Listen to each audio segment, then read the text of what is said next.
Let me thank you, sir. Good afternoon, sir. Let me thank you for granting us this unique interview. Since your book launch, how's it been? Well, what's your assessment of the launch of the book itself, even though it was virtual, and what has been the response in terms of how people have reacted to your biography? Well, I mean, we must thank God for everything that's happened. I must say that I was totally overwhelmed at the kind of support we got. I didn't expect any such thing. We did a hybrid presentation, a hybrid launch. There were physical attendance, and then, of course, those who joined online. It was totally incredible. But because of COVID-19 restrictions, we handpicked those who should come this year. That in itself was a problem. You selected about 130, 140 people that we invited. But literally everybody on that invitation, which was absolutely incredible, and I want to take the opportunity to thank them. Yes, sir. And those who watched, who joined online from Nigeria, United States, United Kingdom. Only today I was talking to somebody who joined from Mauritius. I mean, I just can't believe it. I just can't believe it. Yes. So from that point of view, it's been successful. And the response that we've gotten have been incredibly encouraging. I think, from what we've been told, they like the book, they like the story. Because basically it's a story of one's life. And they think that they like it.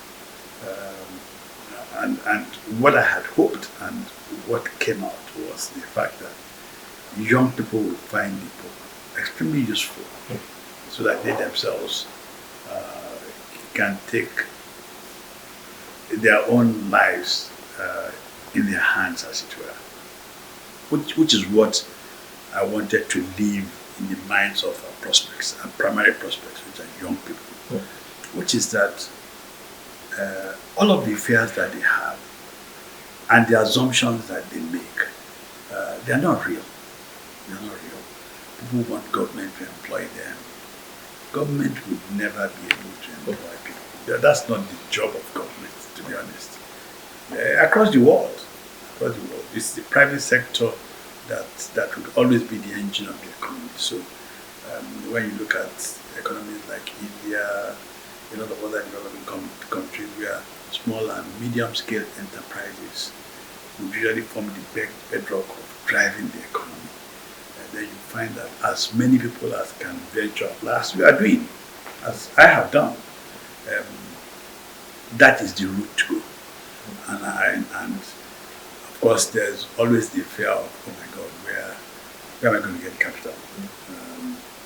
Again, people should see my story as one that encourages, because 128,000 naira was all we required to start the company, and a debt of 104,000 because we went out there, we took air conditioners, generators, even tables on hire purchase, and that was 104,000 naira, which we needed to repay over a period of time before those things reverted to us.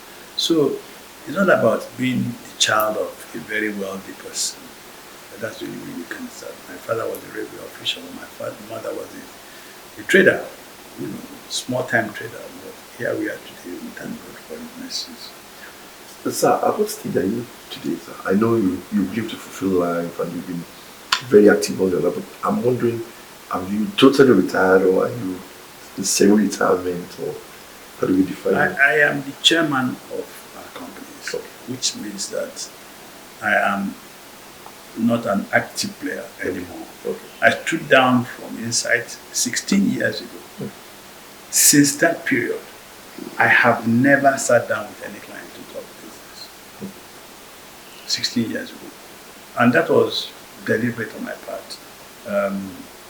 Because I believe that the young people that we have built over the years can afford to do these things.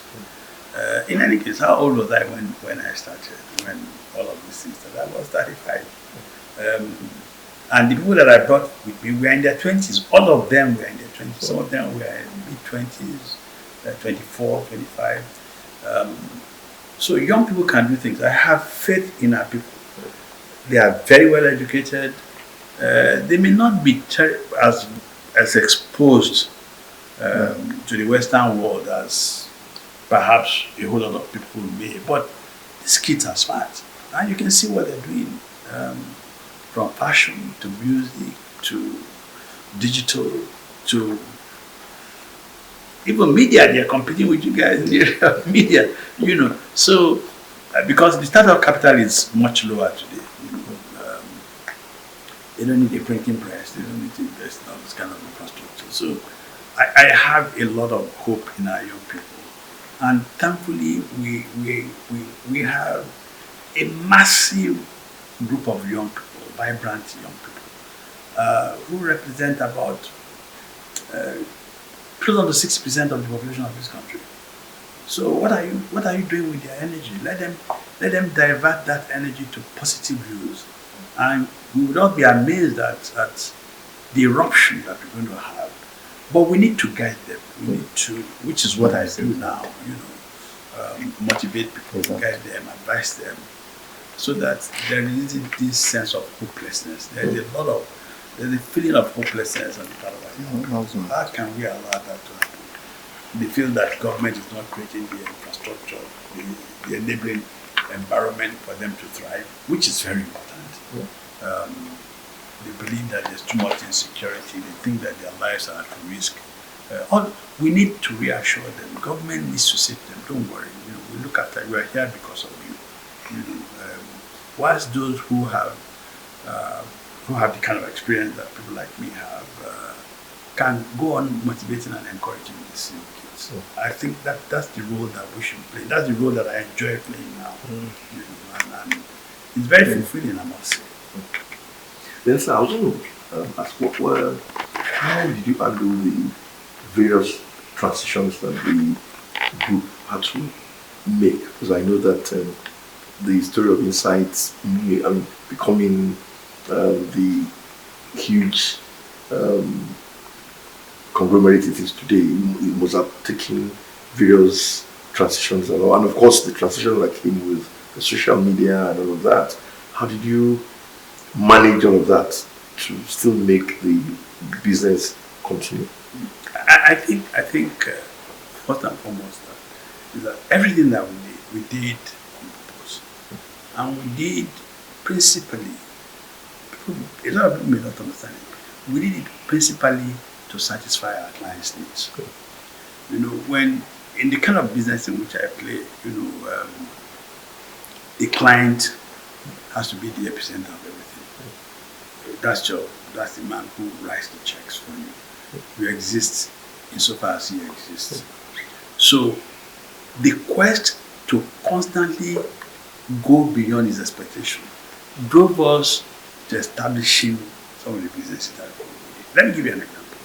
In 1984, we had a client called Chilbro Ponds. Chilbro Ponds, they eventually became Chilbro Products. They basically were in the business of doing cosmetic products, things like Vaseline, intensive care, Vaseline lotion, all those kind of things. And they were spending a lot of money. A lot of it was being spent on television, a lot was being spent outdoor. And you have to understand that in 1984, outdoor was not a sophisticated medium. In the sense that the billboards were built with plywood. All right, so it was easy, and then you pasted paper on top of that plywood. So if it rained during the rainy seasons, those posters, they fell off. All right, and also it was the case that a lorry can run into the thing and the board comes down. And this client was spending a lot of money on outdoor. And a lot in the north, because of the Hamatan, they spent a lot of money on Vaseline petroleum gel, which they use a lot of that in the north. So each time there were field reports from the north, they were always very negative reports. And don't forget 1984, we were using the few outdoor companies like people like Afromedia, NAS, and all those kind of people. So the reports were coming, particularly during the rain season and during the Hamilton, that the posters are falling off, the site has been knocked down by a trailer. So this man called me one day and said, Biodun, can I tell you something? An Englishman, um, his name was Hugh Thorley. He was the MD of Chryslip at the time. Sorry, but Chisbo Products. So he said to me, you know what? The next time I get any complaint about my posters falling off or my boards being knocked down, I'm going to take my entire account from the agency. Now, you have to understand my situation. I was using third parties. I'm not in that business. So I go to an Afromedia, I go to anybody. And it was not because of lack of complaining to this. We were in Lagos. You had a site in Kano or in Kaduna or Maiduguri or whatever. You don't know what's happening. So one day I called my guys. I said, you know what? We are going to start our own company.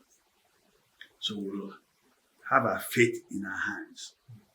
So any site that we have, we meant for our clients' businesses. And we'll get our guys to monitor and police those sites. That as soon as one site poster is falling off, the following day they put something back there. It's not going to be flying there for weeks. That's how we started Clean Sites, which today is known as Optimal.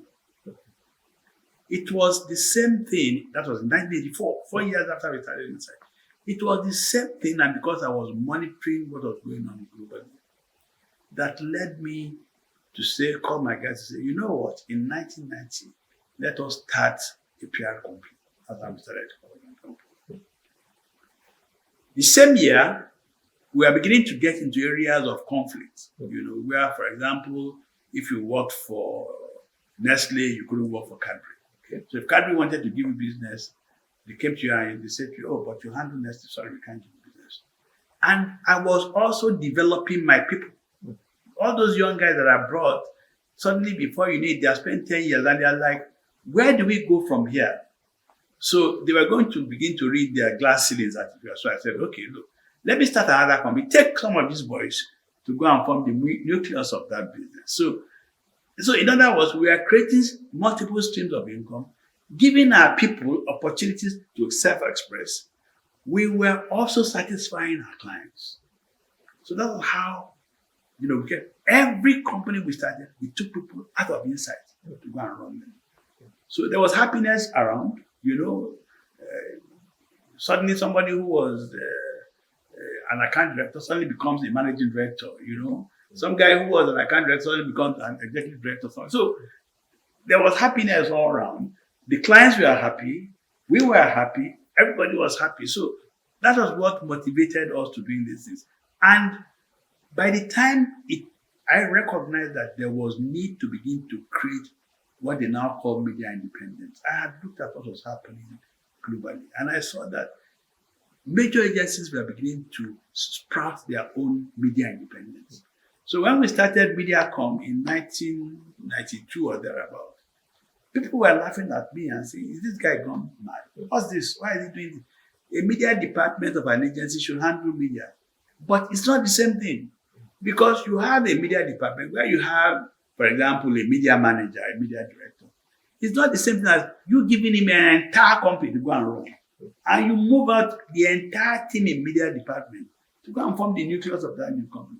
So we started the first one. The thing was growing. Then we started the second one. So that was how we did the things that we're doing, which was create opportunities. Well, firstly, satisfy our clients. Okay.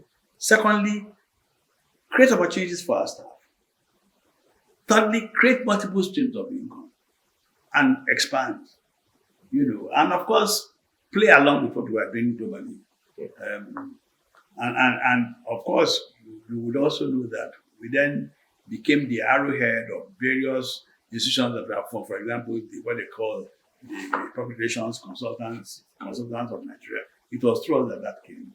The Media Independence Association of Nigeria. It was through us that came because, of course, today there are so many media independence and things like that. And of course, we also have a second after the agency. We first started with MCNA. It collapsed. Then we started a second one called Ubonet. You know. So, how big is the truck that was yourself? Oh my God! When you add a security company, 18,000 people. That's how much we employ. But so, when you sit back and you look at, let me say, the empire you built, the advertising group, no, not it's gone beyond advertising. The company you built, and how does it make you feel? Well, we first you have to thank God for making this possible. Without him, this is not possible. Number two, again, you sit down and without surprise, to see, this little mustard seed that was planted in 1980 with 18 people. We started the journey with 18 people. Today we are 18,000 people. How could that have happened? I think firstly is the fact that we got to thank the people who believe in us, the clients that we serve. Because if they weren't supporting us, this thing won't happen. We have to thank the quality of personnel that we have, our staff. We believe totally in them. They believe in the cause that we're pursuing. And we have fantastic leadership across the various companies. These companies run on their own. I don't go to you. It will surprise you. Maybe I go to these companies thrice a year when I have board meetings. Finish. That's the only time I go to. I don't go there at all. And these guys, we agree the route to go. We agree what we need to do to ensure that we're able to deliver. You see, once you have put in place a system and structure and process, it is easy for people to follow. All right, and the model that we follow is the one that we use in starting this site. That's what we reel out, which is that our clients must be the focus of anything that we do. All right, and when we started halogen, I'm not a security expert, but we were clear in our minds. We wanted. The brief is very straightforward. We must create safety in an open world. Safety in an open world. Yes, safety in an open world. The world's very open now. So how do you ensure that you ensure safety for any client that comes to you?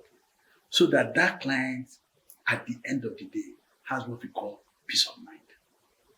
So whether it's cyber security, whether it's a couple of guys you put in front of us, whether it's whatever it is, on whichever area you have had us, you as a client must have peace of mind. How do we deliver that? And that is the challenge that the management of halogen must constantly grapple with. They know what our board has defined for them. And the same would be applicable to each of our businesses. So each management knows what they have to do to deliver. So when we go to a board meeting, we are basically benchmarking them against those yardsticks that we have given. And it's very easy to measure these things. So you can see why life seems to be a bit easy for people like us now. By the time you took the decision to step back and allow the new players to take over, how easy also was it for you to come to that? Because the issue of succession and all of that has always been a problem in corporate Nigeria. And a lot of people are wondering how Mr. Shobanjo handled this. And what was the model that you used to? Well, it's very simple. Before you know it, inside is turned 40 in January. So if you've been part of a company and you've had people working with you, you know your people. We know ourselves. You know those. You know their strengths. You know their weaknesses. You know those that you can tell to go and run certain things. And you have to trust them completely. There's trust. I trust each of our employees, particularly the senior ones, because as you move on within the system, there are things we are checking as well. We are looking for things like trust, loyalty, passion for the business. If you are not passionate, it doesn't matter how good you are. We don't see you as part of us. That explains why I've been in this business for 49 years. So that's a bloody long time in anybody's life.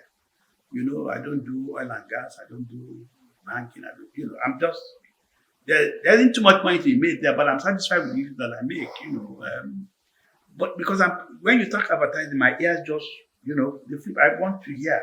And so I also try to be current. I know where the business is headed. I educate myself.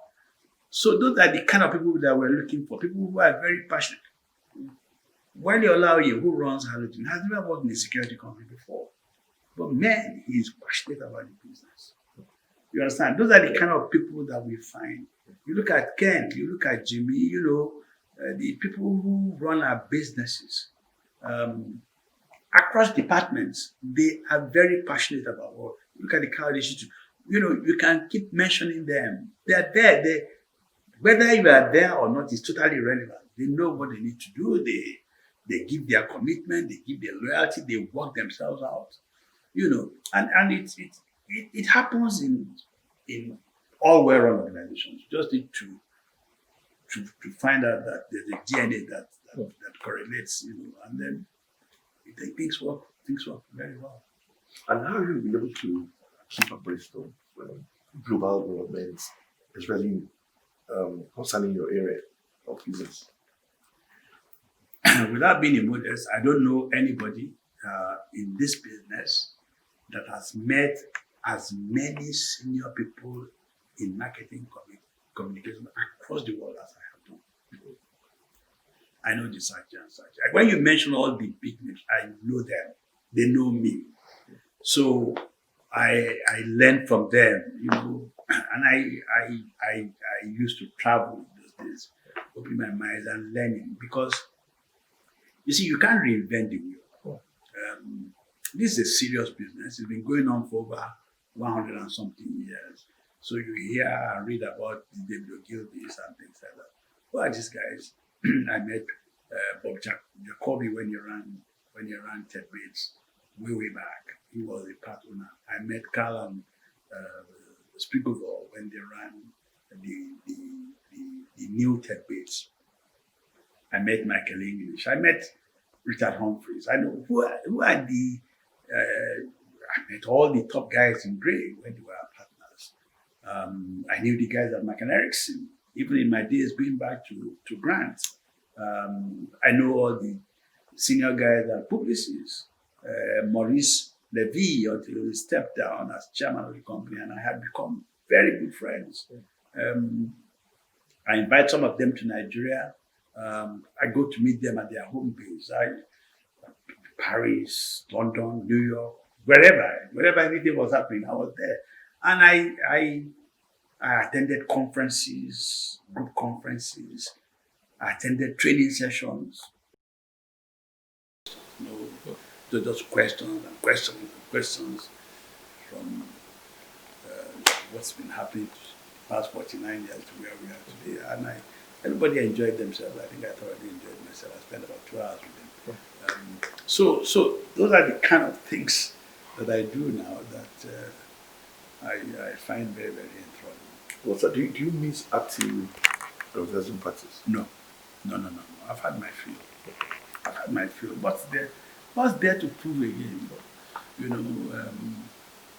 I sit back, I'm watching television here, and I'm like, would I have done this thing like this? And I said, no, maybe not. And I told them that on Friday. I said, look, I think some of the things that I see are not, you guys may feel, but, in terms of the depth and content, and I think we should not lose focus. What is the role of advertising? At the end of the day, every information you put out there, every communication you put out there is all about how can I get the consumer to buy my client's brand when it goes to that point of purchase. Whether it's clicking something or whether it's going to a physical store or whatever it is, what would I have left in the mind of that housewife or that young man or that young man to ensure that he's going to click my client's brand? That's what the business is all about, really. That nobody bullshit anybody. That's the bottom line.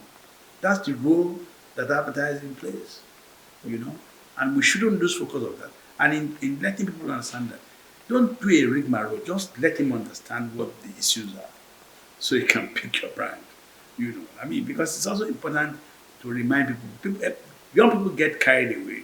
They are doing their own razzmatazz. The business is not about razzmatazz. It's about letting the consumer take a buying decision, helping him or her to take a buying decision. That's what the business is all about.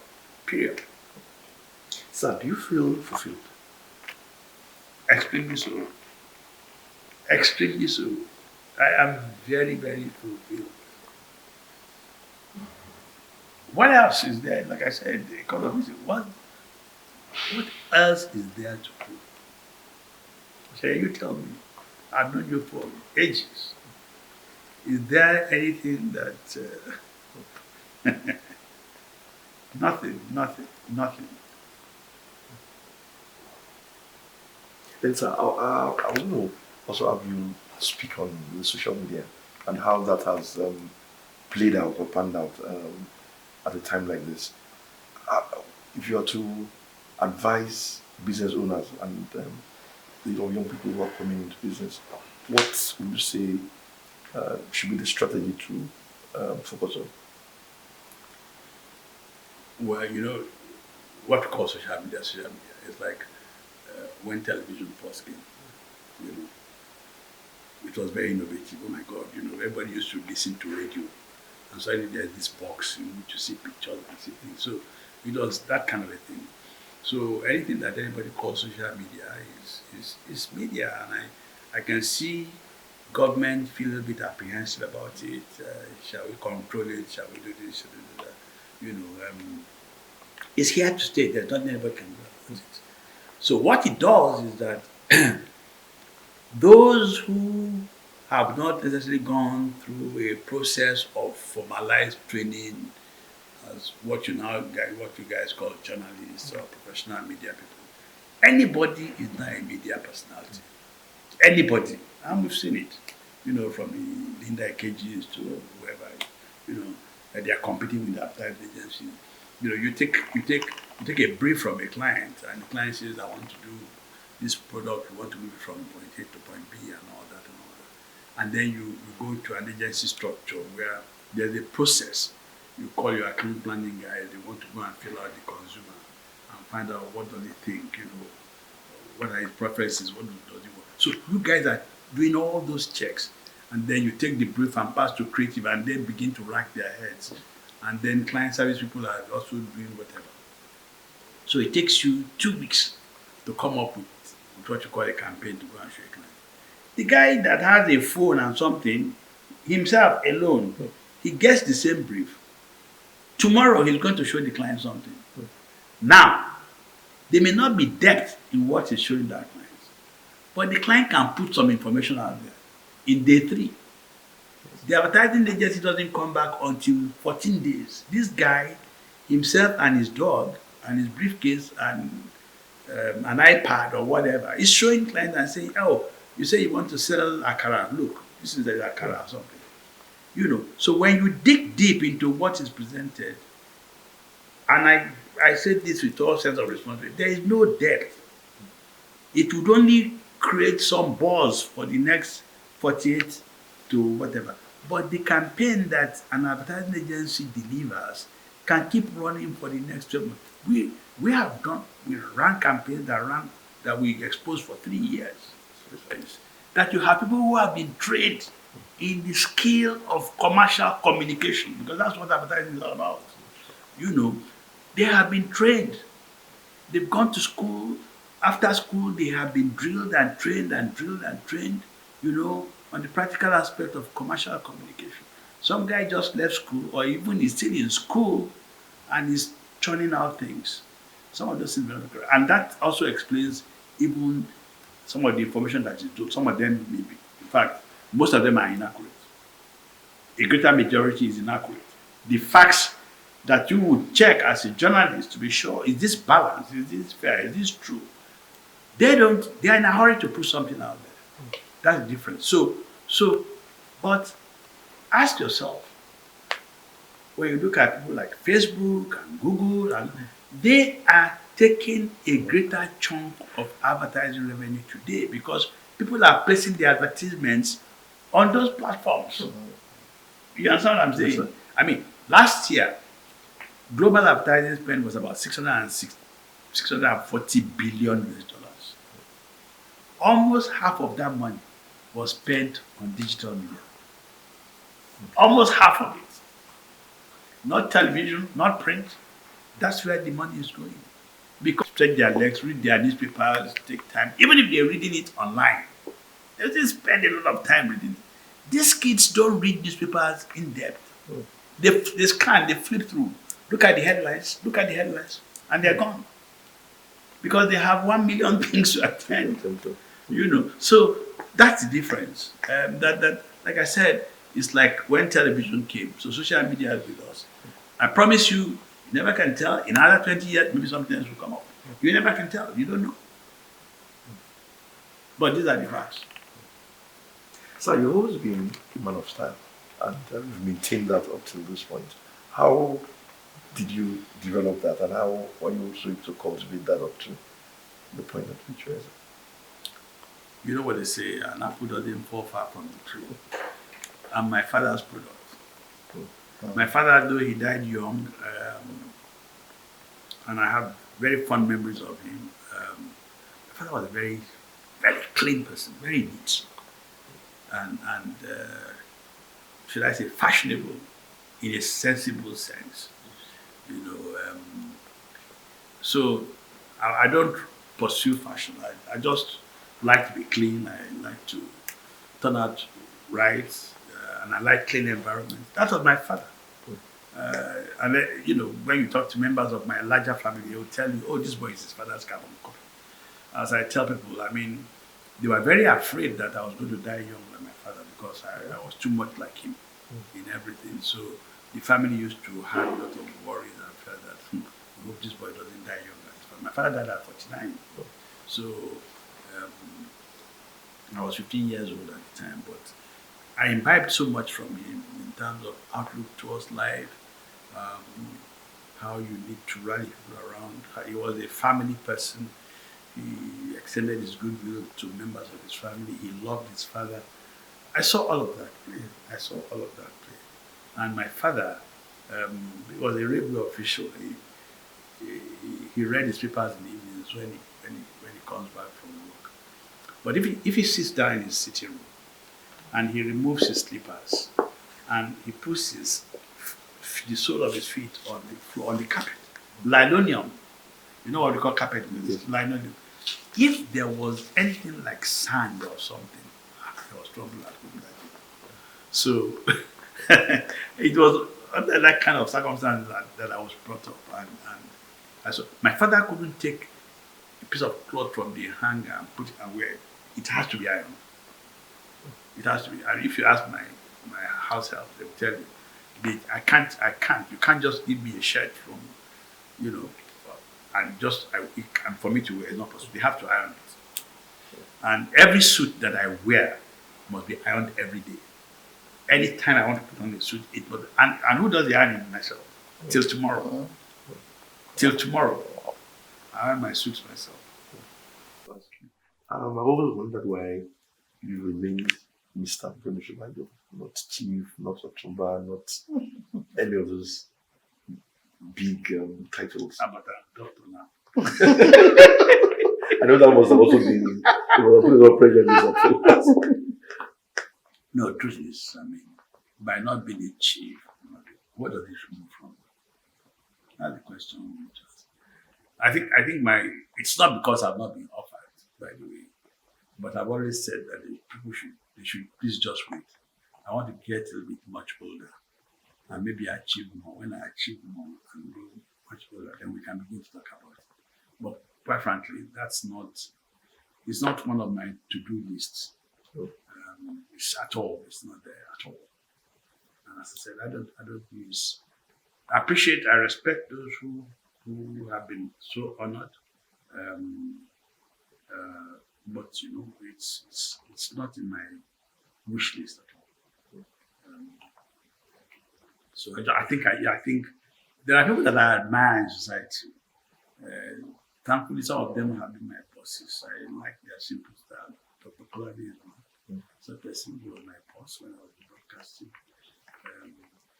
The late Mr. Nosade He was never my boss, but I admired him. I looked at him from a distance. So such people, if I can end up being like that, that'd be fantastic for me. So where and how was growing up, sir? Interesting, very interesting. Being the son of a railway official, I was born in born in today's, I think it's Kwara State, a place called Jeba, Bank on the River Niger. So that's where I was born, and my father was there for a fairly long time. I started my primary school there, then he got transferred to Zaria, then we moved to Zaria. Then he got transferred to Enugu middle of the year, and he said, no, I'm not going to take this, but being the first child, it's going to affect his education, because once school has started and you couldn't end the year, you have to go and repeat from January, whatever class you were. So he left me with a colleague of his till December. I think he was transferred around August or so. So I stayed with a colleague of my dad. And then my uncle, my father's senior brother, who also worked at Units, came and took me. He was based in Lagos. He then came and took me. My parents had gone to my parents and my siblings had gone to Enugu. So took me to Lagos, came to Lagos, completed my primary education here in Lagos. I went to Ijero Baptist School in Alapa Road. Sorry? Ijero Baptist School. Still there on Alapa Road. And then I went to secondary school. Going to secondary school was a different story. I had chosen to attend Methodist Middle School because 3 of my friends, my classmates, I just asked them, which school did you choose? And they told me, and I didn't even think about it. So I chose Methodist Middle School. So we did the entire exam, we all passed. And it was the case in those days, you just took one school. Your parents would buy you only one form. So we were invited for interview, went for the interview, and I was not selected. For one innocuous reason.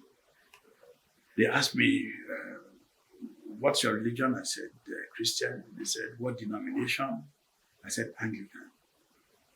And they said, so why did you not choose CMS Grammar School? And they said, you attend a Baptist school? I said, yes. So why did you not choose either an Anglican secondary school or a Baptist secondary school? Now, at that stage, you have to understand, I was young boy. I did all of those kind of things. I didn't quite understand. So I said, I chose the school. So anyway, unknown to me, my friends who said they were choosing Methodist, they were all Methodists. I didn't know. So anyway, so the interview said, no, you have to go and take either CMS Grammar School or Academy. So I got stranded. And then my dad came from the east, came to Lagos.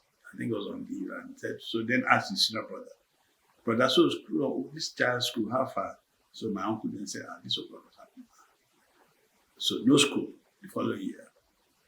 So my dad then spoke to a friend of his, who was the member of the board of the Grammar School. And then they said, okay, come and take a late entrance. So I did a late entrance. So that also stuck in my mind, and the kind of discipline we saw in school. So invariably, when I then had to leave my parents to go to school in Nigeria, that was a very different turn. Unfortunately, it was the second year that my father died. When I was in Form 2 when he died. And then life changed completely, because that was your breadwinner. And he had told me, by the way, in the period, my dad had a friend, late Bola Shadikwe. There's a Bola Shadikwe Street in Surulere. So that was my dad's friend. In fact, he also had worked at railways before he went to read law, before he traveled and read law. So, but he was my father. So my dad just felt that, look, I want you to be like Bola, so I want you to read law. So in my head, as a young kid, I was always thinking I was going to end up as a lawyer. But that dream ended with my father's death, because my uncle had to now take responsibility, and he was struggling. So as soon as I finished school, my siblings, I had to start looking after them. From that tender age, and my mom as well. So it was very difficult. So that truncated the possibility of my going straight into university to go and study something.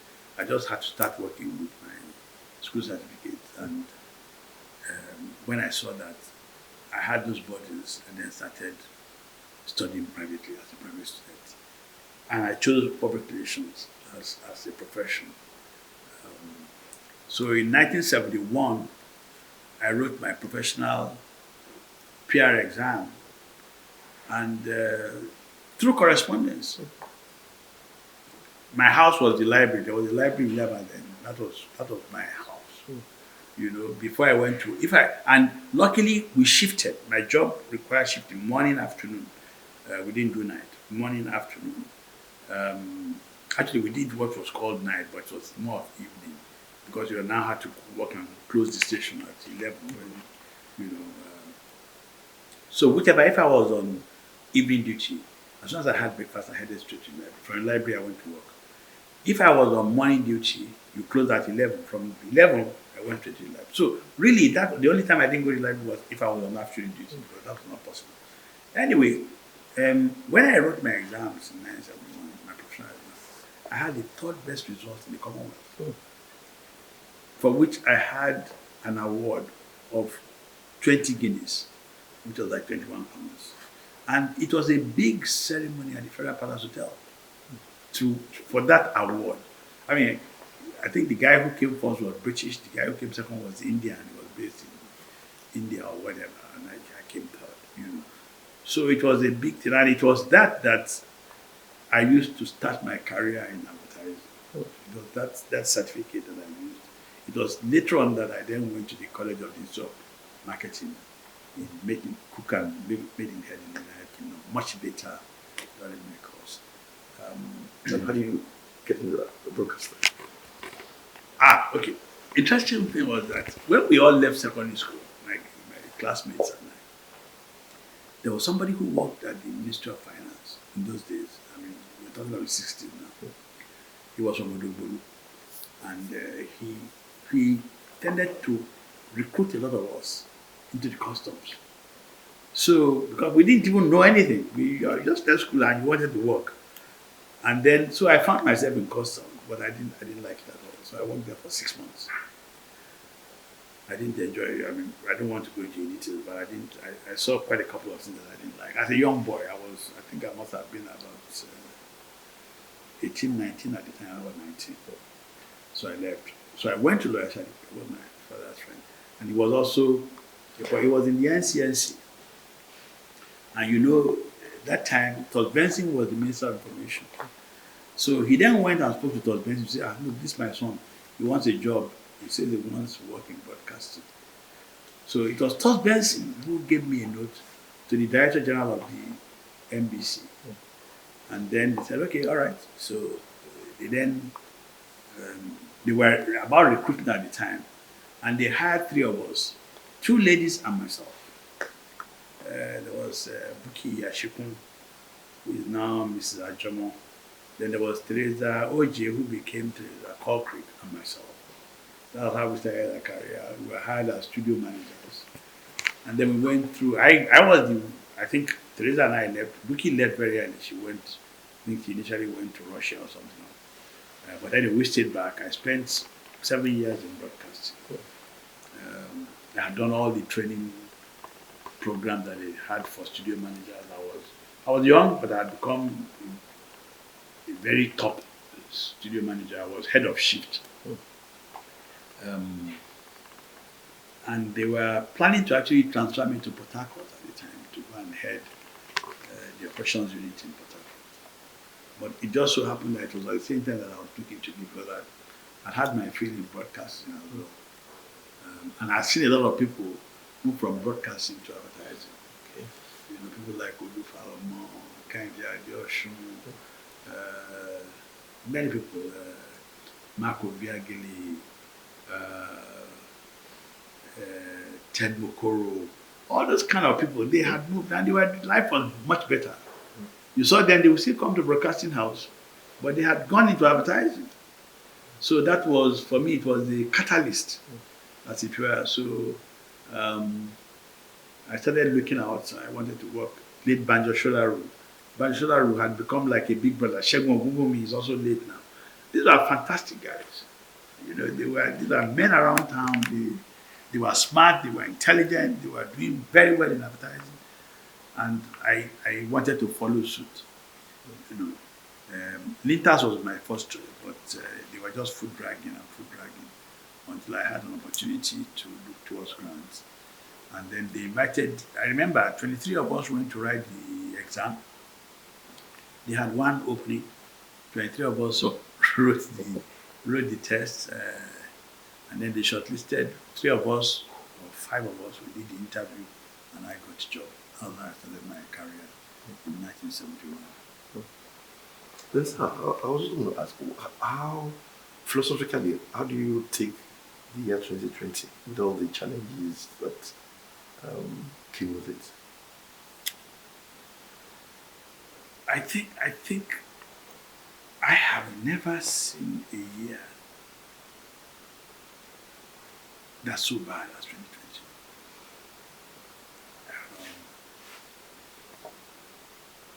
2020. Not just, I mean, the COVID-19 impacted everything. Literally killed the economy globally. And then you saw needless deaths as well. I have suffered from it in the sense that people have lost people who are close to me, very, very close to me. Biola Ajimobi was my friend of 40-something years. We came together as young boys growing in our professions. And Biola just died like that. Every day I feel that loss. The wife of a very good friend of mine died. Janadia's wife died. She was lost to COVID-19. We still feel that pain in this family. As indeed, a couple of other people who may not necessarily be that close to me, but I know. And you know, it is still not over. There's a second wave. It's a terrible ailment, and people are dying. Globally, millions have died. In the West, in civilized environments, it's still killing people. And it's changed their lives forever, I can tell you.